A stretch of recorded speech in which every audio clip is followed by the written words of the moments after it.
বাংলা চলচ্চিত্রের খ্যাতনামা কৌতুক অভিনেতা টেলিসামাদের বড় ছেলে দিগন্ত টেলিসামাদ তার বাবা জীবিত থাকা অবস্থায় গ্রো শিরোনামে একটি ইংরেজি গান তৈরি করেছিলেন দিগন্ত। গানটি ছিল টেলিসামাদের অনেক পছন্দের, কিন্তু গানটি প্রকাশের আগেই না ফেরার দেশে চলে যান টেলিসামাদ।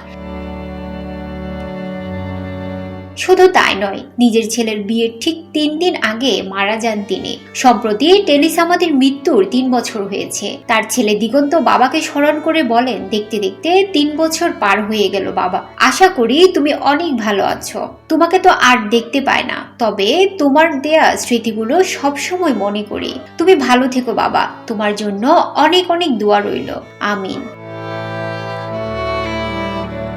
টেলিসামাদের মৃত্যুতে শোকের ছায়া নেমে আসে চলচ্চিত্র অঙ্গনে। ছেলের নববধূর ছবি দেখেছিলেন, খুশিও হয়েছিলেন পুত্রবধূর ছবি দেখে। পরিকল্পনা করেছিলেন ছেলের বিয়ের আয়োজনের, কিন্তু তার মৃত্যু সব পরিকল্পনাই থামিয়ে দেয়। টেলিসামাদের ছেলে দিগন্ত বলেন, 3 দিন পর আমার বিয়ে, অথচ আমার বউকে দেখে যেতে পারলো না আমার বাবা, শুধু আমার হবু স্ত্রীর ছবি দেখেছিলেন। পারিবারিকভাবে ঠিক হয় দিগন্তের বিয়ে, তাই কিছুটা আক্ষেপ রয়ে গেল দিগন্তের মনে।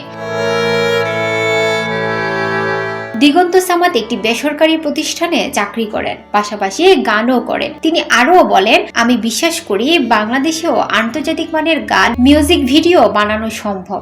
হতাশা থেকে গানটি লেখা। গানটির মাধ্যমে বুঝাতে চেয়েছি জীবনে অনেক কিছুই আসবে, তবে এমন কিছু প্রত্যাশা করা যাবে না যাতে বিপদের সম্মুখীন হতে হয়। নিজেকে সুন্দরভাবে ধীরে ধীরে গুছিয়ে নিতে হবে।